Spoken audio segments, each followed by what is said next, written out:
Hi hello everyone. So ఈరోజు మనం మరో కొత్త టాపిక్ గురించి మాట్లాడబోతున్నాం. మురుగునీటి కథ, వేస్ట్ వాటర్ స్టోరీ. మరి ఈ టాపిక్ 7th క్లాస్లో సెకండ్ సెమిస్టర్లో ఉంటుంది. 13th చాప్టరు 13వ పాఠం అండి ఇది. బట్ చాలా ఇంపార్టెంట్. అటు హెచ్జిటిలో మరి టీజీటీలో స్కూల్ అసిస్టెంట్లలో మరి బయాలజీ స్కూల్ అసిస్టెంట్లో మరి సైన్స్ సిలబస్ ఉన్నటువంటి ప్రతి ఎగ్జామ్లో కూడా మనకి అటు తెలంగాణలో అయినా ఇటు ఏపీలో అయినా అందరికీ కూడా చాలా ఇంపార్టెంట్ అంశం ఇది. సో మురుగునీటి కథ నిన్న కూడా మనకు జరిగినటువంటి టెట్ 1 టెట్ 2లో కూడా ఈ పాఠం నుంచి చాలా బిట్లు కవర్ కావడం జరిగింది. మరి ఈ టాపికే తీసుకోవడానికి కారణం ఏంటి అంటే చాలామంది అభ్యర్థులు ఈ పాఠాన్ని నెగ్లెక్ట్ చేస్తూ ఉన్నారు. బట్ ఇక్కడ నుంచి కంపల్సరీ క్వశ్చన్లు వస్తూ ఉన్నాయి. కాబట్టి ఇందులో భాగంగా ఈరోజు మనం ఈ టాపిక్ని మీరు అక్కడ గమనిస్తే 4-5 సైడ్ హెడ్డింగ్స్ రూపంలో ఉంటుంది పాఠం. మరి పాఠం చాలా సింపుల్గా ఉంటుంది కానీ బిట్లు చేసేటప్పుడే కన్ఫ్యూజ్ అవుతూ ఉన్నారు. మరి ఏంటి అవి అంటే, ముందుగా ఇంట్రడక్షన్లో భాగంగా నీరు మన జీవనాధారం. ఇక్కడ ఒక 2-3 పాయింట్లు చాలా ఇంపార్టెంట్ అండి. మరి ఏంటి సార్ అవి అనే ఆ విషయానికి వస్తే, ముందుగా పరిశుభ్రమైనటువంటి లేదా స్వచ్ఛమైనటువంటి నీరు మానవుని యొక్క ప్రాథమిక అవసరం. మళ్ళీ చెప్తున్నది ఒక స్టేట్మెంట్ అండి. సో పరిశుభ్రమైనటువంటి నీరు మానవుని యొక్క ప్రాథమిక అవసరం. మరి ఈ పరిశుభ్రమైనటువంటి నీటి ద్వారా నిత్య జీవితంలో మనం అనేక కృత్యాలు నిర్వహిస్తూ ఉన్నాం. అది తాగడం అయితేనేమి, పంట పొలాలు అయితేనేమి, మరి మన పాత్రలు తోమడం అయితేనేమి, మరి అదేవిధంగా మన వస్తువులు, పాత్రలు, బండ్లు ఇవన్నీ కడగడం, ఇదన్నీ జనరల్ ఇన్ఫర్మేషన్ కాబట్టి దాని గురించి ఎక్కువ అవసరం లేదు. సో నీరు అన్నటువంటిది ప్రాథమిక అవసరం, పరిశుభ్రమైన నీరు. బట్ దురదృష్టం ఏంటి అంటే, ఇక్కడ ఈ పరిశుభ్రమైనటువంటి నీరు ప్రజలందరికీ లభించడం లేదు.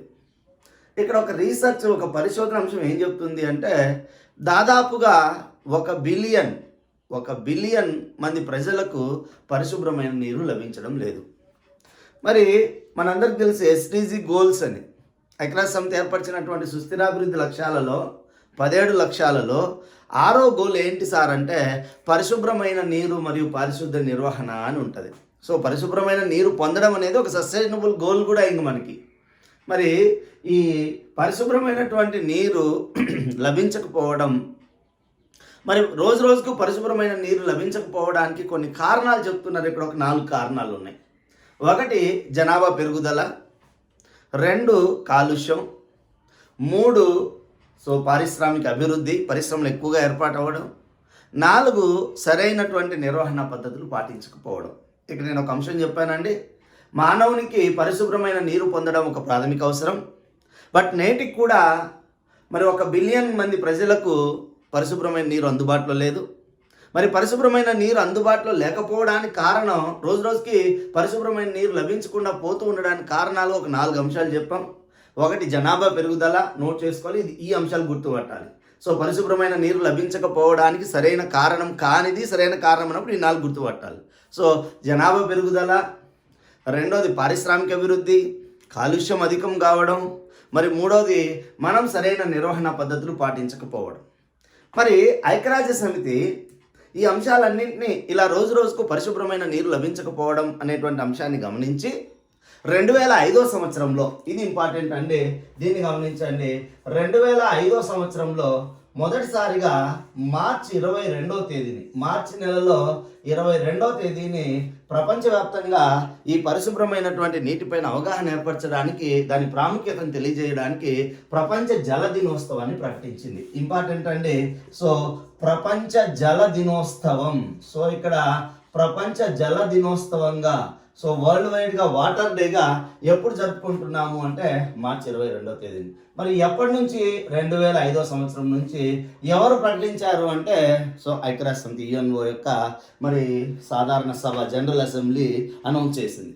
ఇదే నేపథ్యంలో ఈ పరిశుభ్రమైనటువంటి నీటి యొక్క ప్రాముఖ్యతను గురించి తెలియజేయడం కోసం, మళ్ళీ చెప్తున్నానండి, పరిశుభ్రమైనటువంటి నీటి యొక్క మరి ప్రాముఖ్యతను తెలియజేయడం కోసం ఐక్యరాజ్య సమితి యొక్క సాధారణ సభ, జనరల్ అసెంబ్లీ ఏం చేసింది సార్ అంటే, మరి 2005 నుంచి 2015 సంవత్సరానికి మధ్య ఉన్నటువంటి 2005 నుంచి, ఈ పాయింట్ ఇంపార్టెంట్ అండి మనకు పరీక్షలో, 2005 నుంచి 2015 వరకు మధ్య ఉన్నటువంటి ఈ 10 సంవత్సరాల కాలాన్ని, ఈ 10 సంవత్సరాల కాలాన్ని ఏం చేసింది సార్, ఎందుకోసం సార్ అంటే ఈ 10 సంవత్సరాల కాలాన్ని, ఈ దశాబ్దాన్ని, దశాబ్దం అంటే ఇక్కడ 10 సంవత్సరాల కాలం, డికేడ్ అంటున్నాం.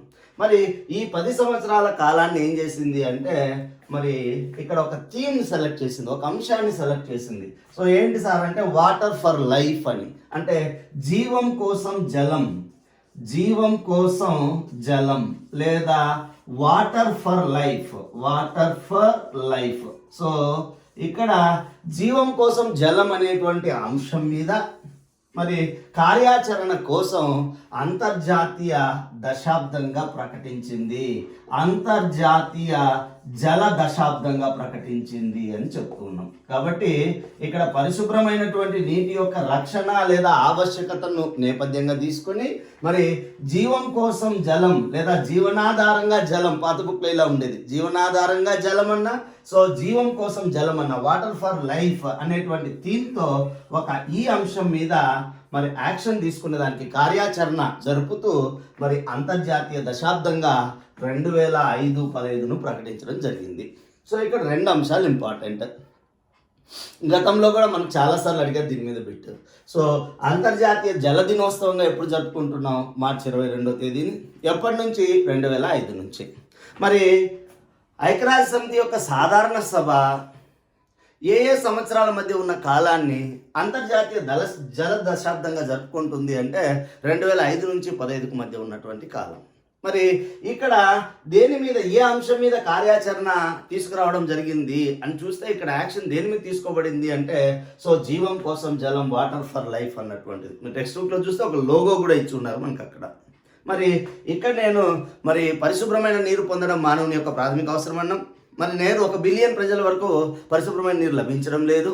మరి పరిశుభ్రమైనటువంటి నీటిని పొందలేకపోవడానికి కారణాలు ఒక 4 చెప్పుకున్నాం. మరి 2005 సంవత్సరంలో యుఎన్ఓ మరి మార్చి 22ని ప్రపంచ జల దినోత్సవంగా జరుపుకుంటూ ఉన్నాం. మరి 2005 నుంచి 15 మధ్య ఉండే దశాబ్దాన్ని అంతర్జాతీయ దశాబ్దంగా, అంతర్జాతీయ జల దశాబ్దంగా యుఎన్ఓ జనరల్ అసెంబ్లీ ఆమోదించింది. మరి ఏ అంశం మీద కార్యాచరణ తీసుకురావడానికి అంటే ఈ 10 సంవత్సరాల కాలంలో, ఇక్కడ ఒక మాట ఉందండి జాగ్రత్తగా చదవండి బుక్లో, ఈ దశాబ్దంలో జరిగేటువంటి, ఈ దశాబ్దంలో అయిపోయింది ఆల్రెడీ, ఈ దశాబ్దంలో నిర్వర్తించినటువంటి కార్యకలాపాలన్నీ కూడా, ఈ దశాబ్దంలో జరిపినటువంటి కార్యకలాపాలన్నీ కూడా మరి సురక్షితమైనటువంటి లేదా పరిశుభ్రమైనటువంటి నీరు పొందనటువంటి అంటే పరిశుభ్రమైన నీరు లభించినటువంటి ప్రజల యొక్క సంఖ్యను సగానికి తగ్గించడానికి ఇక్కడ కార్యకలాపాలు నిర్వహించడం జరిగింది. మరి ఇది ఏంటి సార్ అంటే మరి ఇంట్రడక్షన్లో మనం మాట్లాడాలి. నెక్స్ట్ ఇక్కడ మురుగునీటి కథలో వాట్ ఈజ్ మెంట్ బై మురుగు? మురుగు అంటే సీవేజ్ అంటున్నాం. ఇంగ్లీష్లో మురుగు అంటే ఏంటి సార్ అంటే సీవేజ్. మరి ఇక్కడ సీవేజ్ అంటే ఏంటి? చాలా సింపుల్. ఇక్కడ 2 అంశాలు గుర్తుపట్టండి. మురుగు అంటే ఏంటి, మురుగులో ఏ అంశాలు ఉంటాయి, మరి వీటి మీద ఎక్కువగా క్వశ్చన్ రావడం జరుగుతుంది. మురుగు అంటే మన ఇళ్ళ నుంచి, కర్మాగారాల నుంచి, ఆసుపత్రుల నుంచి, కార్యాలయాల నుంచి, అంటే ఇలాంటి ప్రదేశాల నుండి విడుదలయ్యేటువంటి వేస్ట్ వాటర్ని, వృధా నీటిని మురుగు అంటాం. సీవేజ్ అంటే సో గృహాల నుండి, పరిశ్రమల నుండి, ఫ్యాక్టరీల నుండి, మరి ఆసుపత్రుల నుంచి, అదేవిధంగా కార్యాలయాల ఆఫీసెస్ నుంచి విడుదలయ్యేటువంటి వృధా నీటినే మనం ఏమంటున్నాము అంటే మురుగు అంటున్నాం. మరి మురుగు అన్నటువంటిది ఇక్కడ ఒక స్టేట్మెంట్ ఉంది, ఒక ద్రవరూప వ్యర్థంగా చెప్తాం. ఇంపార్టెంట్ అండి. మురుగు అంటే ఏంటో చెప్పాను, సీవేజ్ అంటే ఏంటో చెప్పాను. మురుగు అనేది ఒక ద్రవరూప వ్యర్థంగా పరిగణించబడుతుంది. మురుగులో అత్యధిక శాతం ఏముంటుంది అంటే నీరు ఉంటుంది. మురుగులో కరిగినటువంటి మలినాలు ఉంటాయి, మరి డిజాల్వ్ ఇంప్యూరిటీస్ ఉంటాయి, కరగనటువంటి పెద్ద పెద్ద పదార్థాలైన మలినాల రూపంలో ఉంటాయి. ఇక్కడ క్వశ్చన్ ఏంటి సార్ అంటే మురుగులో ఉండేటువంటి అంశాలు ఒక పట్టిక ఇచ్చారు మన బుక్లో, మీరు గమనిస్తే జాగ్రత్తగా. కర్బన మలినాలు ఏమున్నాయి అంటే ఆర్గానిక్ ఇంప్యూరిటీస్ ఏమున్నాయి సీవేజ్లో, మరి అకర్బన మలినాలు అంటే ఇనార్గానిక్ ఇంప్యూరిటీస్ ఏమున్నాయి, మరి ఇక్కడ పోషకాలు ఏమున్నాయి, న్యూట్రియంట్స్ మురుగులో, అదేవిధంగా ఏ బ్యాక్టీరియాలు ఉన్నాయి, అదేవిధంగా ఏ పరాన్నజీవులు ఉన్నాయి, ఇవి ఒక 4 అంశాలు ఇచ్చారు.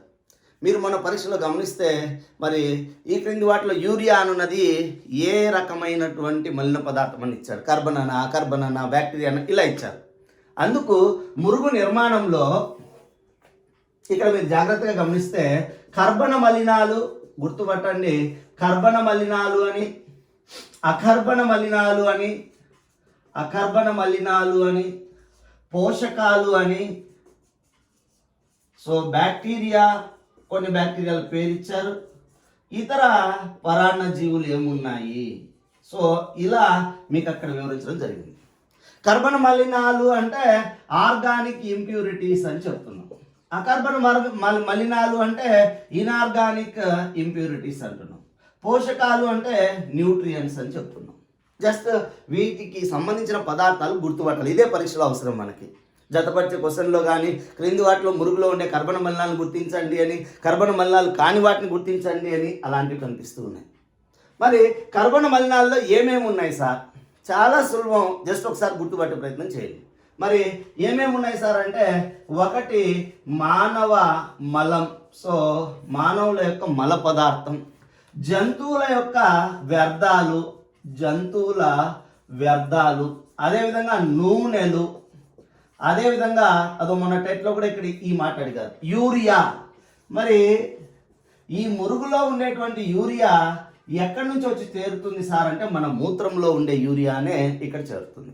కాబట్టి మానవ మలం, జంతువుల వ్యర్థాలు, నూనెలు, యూరియా అంటే మూత్రం ద్వారా లభించేటువంటి యూరియా, అదేవిధంగా మరి పండ్లు మరియు కూరగాయల యొక్క వ్యర్థాలు లేదా తొక్కలు అని చెప్తున్నాం. మనం వినియోగించినటువంటి పండ్లు కూరగాయల యొక్క వేస్టేజెస్ ఏవైతే మిగులుతుందో దాన్ని, అదేవిధంగా పురుగు మందులు, ఈ పురుగు మందులనే పెస్టిసైడ్స్ అంటున్నాం. అదేవిధంగా కలుపు నాశనులు, కలుపు నాశనులు అంటే మరి హెర్బిసైడ్స్ అంటున్నాం.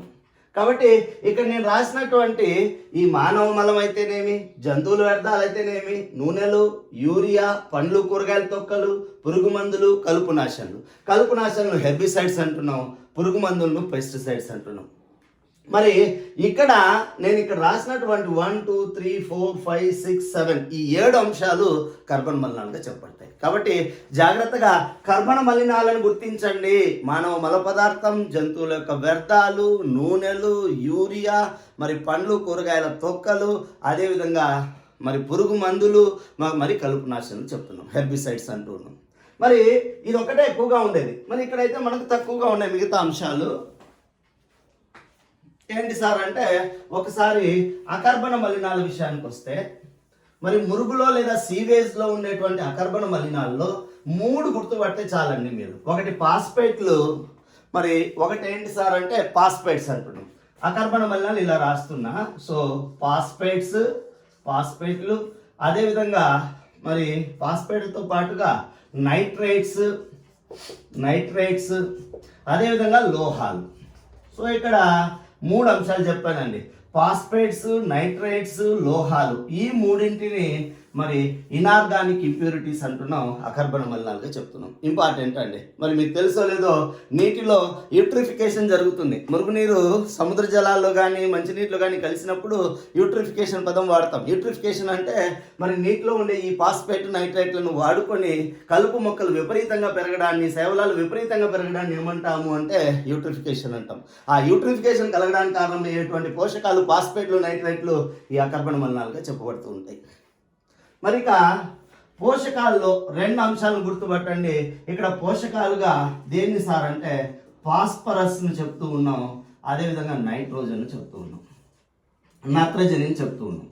సో ఫాస్ఫరస్ మరియు నత్రజనిని పోషకాల కింద చెప్పాలి. ఇక బ్యాక్టీరియాలు, ఇక్కడ బ్యాక్టీరియాలు 2 చెప్పబడుతూ ఉన్నాయి. ఒకటి కలరాను కలిగించేటువంటి బ్యాక్టీరియా అయినటువంటి, అంటే కలరా వ్యాధిని కలిగించేటువంటి బ్యాక్టీరియా అయినటువంటి విబ్రియో కలరే లేదా విబ్రియో కలరా. సో విబ్రియో కలరా లేదా కలరే అనేటువంటి బ్యాక్టీరియా. అదేవిధంగా టైఫాయిడ్ వ్యాధిని కలిగించేటువంటి సాల్మోనెల్లా టైపే. సాల్మోనెల్లా. మీ బుక్లో పారా టైపే అని ఉంటుంది. చాలా మంది మళ్ళీ పారా చెప్పలేదే అనుకుంటూ ఉంటారు. సాల్మోనెల్లా పారా టైపే అనే బ్యాక్టీరియా టైఫాయిడ్ని కలిగించేది. కలరా వ్యాధిని కలిగించే విబ్రియో కలరా అనేటువంటి బ్యాక్టీరియాలు కూడా మురుగునీటిలో ఉంటాయి. ఇక ఇతర పరాన్నజీవులు, మరి ఇతర వ్యాధికారక జీవులు, ఇక్కడ ఒక అంశం ఇస్తున్నాడు, డీసెంట్రీ లేదా విరేచనాలను కలిగించేటువంటి ప్రోటోజోవన్స్. కాబట్టి విరేచనాలను కలిగించేటువంటి ప్రోటోజోవన్స్ ఇక్కడ మురుగునీటిలో ఉంటాయి. విరేచనాలు అంటే డీసెంట్రీ అంటున్నాం. సో డీసెంట్రీ కారణమయ్యేటువంటి ప్రోటోజోవన్స్, సో పారాసైట్స్ కూడా ఉంటాయి అంటున్నాం. కాబట్టి ఈ అంశం చాలా ఇంపార్టెంట్ అండి. ఏంటి ఈ అంశం ఇక్కడ అంటే, మురుగు యొక్క నిర్మాణంలో మురుగులో అత్యధిక శాతం ఏముంది అంటే నీరు ఉంది అని చెప్పాను నేను. కరిగిన మలినాలు ఉన్నాయి అంటున్నాం. డిజాల్వ్డ్ అయినటువంటివి, డిజాల్వ్ కాకుండా ఉండే ఇంప్యూరిటీస్ చెప్తున్నాం. మరి ఈ మలినాలను మళ్ళీ ఇక్కడ కొన్ని రకాలుగా చేస్తాం. Organic impurities, inorganic impurities, so nutrients, బ్యాక్టీరియాలు, అదర్ పారాసైట్స్ చెప్తూ ఉన్నాం. కాబట్టి రేపు పరీక్షలో యూరియా అన్నటువంటిది, మురుగులో ఉండే యూరియా అన్నటువంటిది కర్బన మలినమా అకర్బన మలినమా ఇలా అడుగుతూ ఉన్నారు. లేదా ఫాస్ఫేట్ నైట్రేట్లు అన్నటువంటివి, లేదా లోహాలు అన్నటువంటివి, ఫాస్ఫరస్ నత్రజన్ అన్నటువంటివి. సో ఇక మనం చాలాసార్లు పరీక్షలు చూసాం మన పరీక్షల్లో. మరి కలుషితమైన నీటి వల్ల కలిగేటువంటి వ్యాధులు ఏవి, జాబితాను గుర్తించండి అని. సో ఈ 2 పేర్లు కంపల్సరీ కనిపిస్తుంటాయి. కలరా, టైఫాయిడ్, విరేచనాలు, హెపటైటిస్. సో ఇవన్నీ కూడా దేనికి సంబంధించిన కలుషితమైన నీటి వల్ల వచ్చేటువంటి పోలియో. సో ఇక్కడే మాట్లాడుతున్నా. సో కలుషితమైనటువంటి నీటి వల్ల వచ్చేటువంటి వ్యాధుల్లో కలిగించేటువంటి కలరా, టైఫాయిడ్ వ్యాధులు ఇంపార్టెంట్ కాబట్టి వీటి బ్యాక్టీరియాలు ఉంటాయి. ఇప్పటివరకు నేను మాట్లాడింది మరి నీటి యొక్క ప్రాముఖ్యత పైన. ఐక్యరాజ్య సమితి ఎప్పుడు ప్రపంచ జల దినోత్సవాన్ని ప్రకటించింది, ఏ తేదీన, ఎప్పుడు అంతర్జాతీయ దశాబ్దాన్ని ఏర్పాటు చేసింది, ఈ అంశం. రెండవది మురుగు అంటే ఏంటి, మురుగు ఏ రకమైన వ్యర్థ పదార్థం, మురుగులో ఏమేమి అంశాలు ఉన్నాయి, మరి ఇవి చెప్తున్నాం. నెక్స్ట్ ఇంకొక అంశం ఏంటి సార్ అంటే, మరి మురుగును శుద్ధి చేసేటువంటి విధానం. మరి ఇది ఇంకొక చిన్న వీడియోలో ఇప్పుడే మాట్లాడదాం.